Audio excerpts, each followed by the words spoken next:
Escândalos de corrupção, inflação alta, juro alto, dólar em patamares recordes. Você acha que já viu esse filme antes? Se a sua resposta foi sim, provavelmente você não está louco. O que está acontecendo é que a gente está revivendo erros econômicos muito similares ao do governo da Dilma e as consequências estão aqui em vários indicadores. Então fica comigo nesse vídeo que eu vou comparar vários indicadores econômicos, várias ações de cada um dos dois governos e ao final do vídeo você vai poder tirar a sua conclusão. Qual foi o pior? Lula 3 ou Dilma Rousseff? Aproveita e já deixa a sua opinião aqui nos comentários, eu quero saber a sua opinião, qual que foi o pior.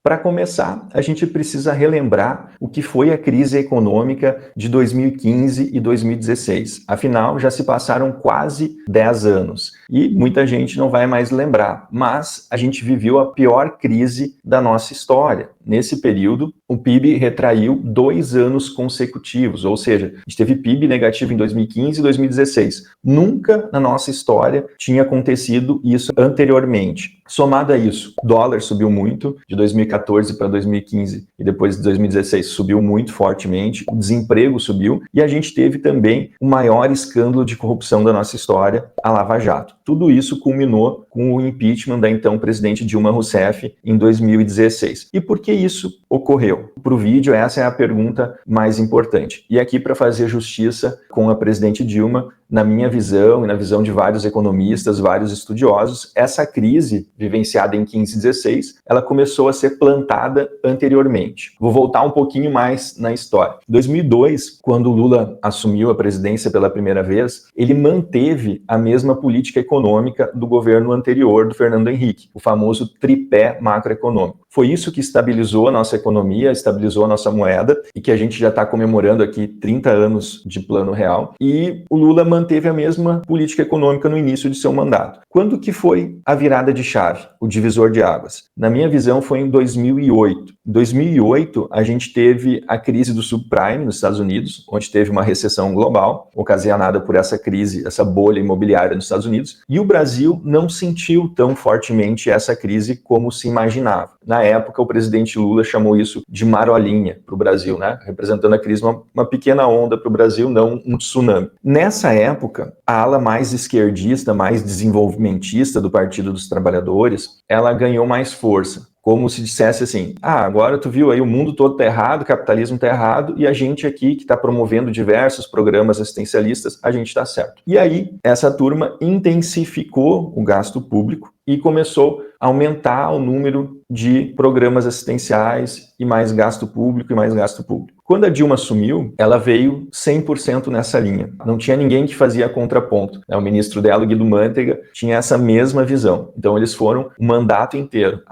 Tem que dar desconto para o pessoal trocar o carro. Então vamos fazer um desconto do IPI nos carros aí. Pum, tinha desconto para trocar carro. A gente tem que dar um desconto para renovar a frota de caminhão. Então vamos fazer um financiamento subsidiado para os caminhoneiros adquirirem novos caminhões abaixo da inflação do período. Isso até resultou mais tarde na greve dos caminhoneiros. Criou uma distorção no mercado. E assim, N motivos. Teve o ápice, na minha visão, foi tentar baixar a taxa de juros na marra. Não existia um ambiente favorável para o Banco Central diminuir juros e, não, vamos lá, vamos fazer isso, vamos diminuir juros. Esse excesso de intervenção governamental na economia que gerou a crise de 2015 e de 2016.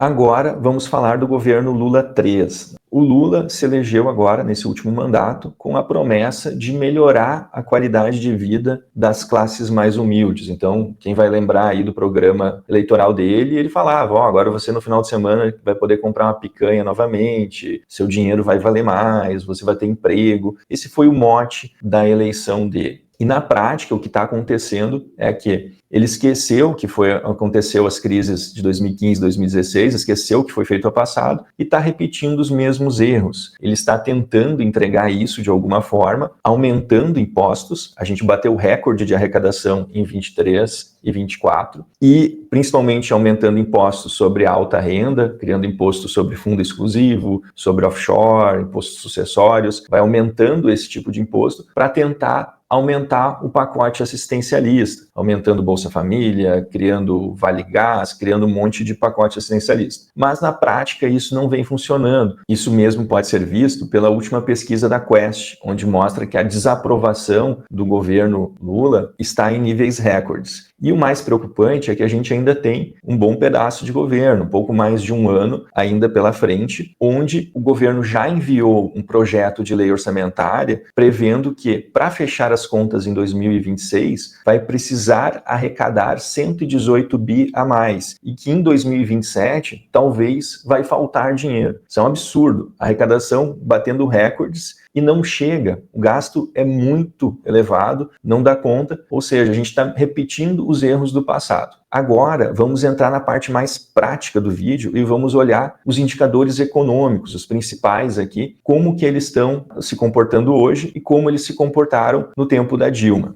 Para isso, eu vou compartilhar minha tela aqui com vocês e vou mostrar os principais indicadores. Então, vamos começar aqui pela Selic, talvez seja mais fácil de entender a nossa taxa básica de juros. Então, a Dilma recebeu uma taxa aqui na casa dos 11%, subiu um pouco no início, e depois aqui que foi o grande erro, né, foi baixado os juros na marra, chegou a baixar bastante, e depois, a partir da reeleição dela, um pouco antes, ali 2014, teve que se fazer um ajuste fiscal muito grande, e essa taxa de juros ela teve que subir bastante para a casa dos 14,25, que na época foi um nível recorde, 14,25. O Lula, aqui no canto direito do gráfico, ele recebeu na casa dos 13,75, a gente teve uma subida muito forte aqui de 2% para 13,75 para conter a inflação causada na pandemia. Ele recebeu isso em uma trajetória de queda, já estava num topo, já era certo que ia começar a cair e de fato começou a acontecer isso, até porque o Brasil foi um dos primeiros países a subir os juros e subiu de forma forte e também foi um dos primeiros países em que a inflação começou a cair, muito antes que Estados Unidos e Europa, por exemplo. E aqui tem uma grande diferença também, o Banco Central ganhou uma independência em 2021, então acho que essa é a grande diferença dos dois mandatos, a independência que o Banco Central ganhou após aqueles problemas todos que teve na época da Dilma, e aí o Banco Central começou o ciclo de queda de juros. Porém, com o gasto público elevado, que eu vou mostrar depois, ele teve que começar a agir preventivamente para subir novamente esses juros, e esse gráfico até está desatualizado, hoje a gente está em nível de 14,75, então, em termos de taxa Selic, hoje a gente está pior do que no tempo da Dilma, né? A gente está a 14,75 e no tempo da Dilma a gente chegou em 14,25. Vamos ver outros indicadores aqui também. Inflação, o IPCA. Durante o governo da Dilma, a gente chegou em 2015, no ápice da crise, chegar a ter uma inflação acima de 10%, 10,67 para ser preciso aqui no ano de 2015. Isso é uma inflação muito elevada, ainda mais que nessa época as inflações ao redor do mundo eram muito baixas e o juros mundial também era muito baixo. Aqui foi uma crise criada exclusivamente por problemas nossos internos de descontrole de gasto público. Depois, em 2021, a gente também teve uma inflação elevada, que foi essa época que eu comentei antes que os juros teve que sair de 2 para 13,75,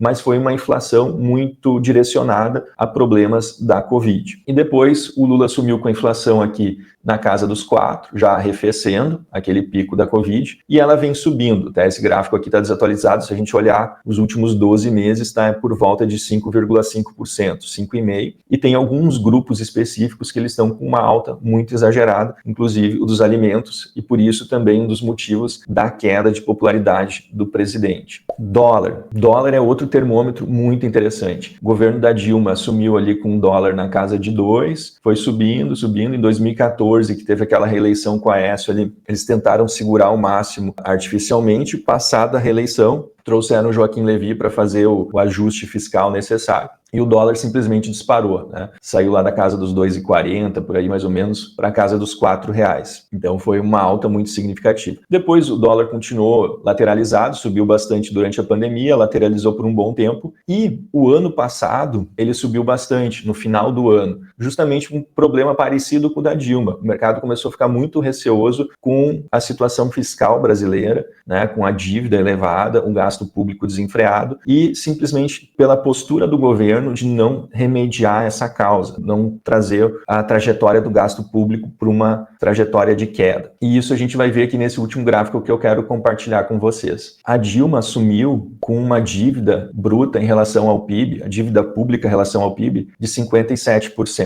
E ela entregou o mandato com incríveis 69%. Essa expansão da dívida pública que causou toda a crise que a gente viu em 2015 e 2016. Depois o Temer assumiu, fez o teto de gastos, tentou criar medidas para segurar esse aumento de gasto público. Ele continuou aumentando, porque não é fácil mudar essa trajetória de gasto público. Saiu lá de 69, foi para 75. Depois ele teve um forte aumento aqui na pandemia, por causa dos auxílios que foram feitos pelo governo na época da pandemia, então ele aumentou muito. E depois teve uma queda acentuada aqui no final do governo Bolsonaro. O Lula entrou, recebeu isso com 71%, que já é um patamar bastante alto. E agora, até quando a gente está gravando o vídeo, a última informação que a gente tem, está na casa dos 75%. E por que o mercado ficou tão apreensivo no final do ano passado, que inclusive aumentou o dólar bastante, ali, como eu mostrei no gráfico anterior? Porque ele já enxerga um risco de dominância fiscal, ou seja, é quando o gasto público está tão elevado que o Banco Central pode subir juros em valores muito altos e não conseguir controlar a inflação, parecido com o que o Brasil teve no passado e que gerou a famosa hiperinflação. Então ninguém quer voltar nesse cenário. Então, por isso que a gente aqui no mercado financeiro, a gente está monitorando constantemente a evolução da trajetória da dívida pública. Eu vou trazer aqui agora a imagem para mim de novo, para passar uma mensagem aqui para vocês. A gente sabe que a história ela não se repete, mas ela rima. A gente está vendo aqui muitos aspectos similares ao que a gente já viveu no passado. E o que não muda é que a gente precisa cuidar do nosso portfólio de investimentos pensando em todos os cenários possíveis. Ou seja, se a gente tiver um PIB decrescente novamente, se a gente tiver uma inflação muito alta, nosso portfólio de investimentos precisa estar protegido para isso. E para isso, eu vou deixar um link aqui da minha página institucional, onde você pode colocar seu nome, telefone, contato, e alguém da minha equipe entra para uma análise de carteira gratuita, onde a gente faz uma avaliação dizendo se a sua carteira está preparada para enfrentar esse cenário que a gente está vivendo. E se você ficou comigo até o final do vídeo, aproveita aqui para comentar, na sua opinião, qual foi o pior mandato da Dilma ou está sendo o Lula 3. Deixa aqui o seu comentário, eu gosto de ler, quero acompanhar qual que é a sua opinião. E se você gostou desse conteúdo, curta, compartilhe com seus amigos. Essas métricas são importantes para o YouTube e para nós continuarmos produzindo conteúdo. Um abraço e até a próxima.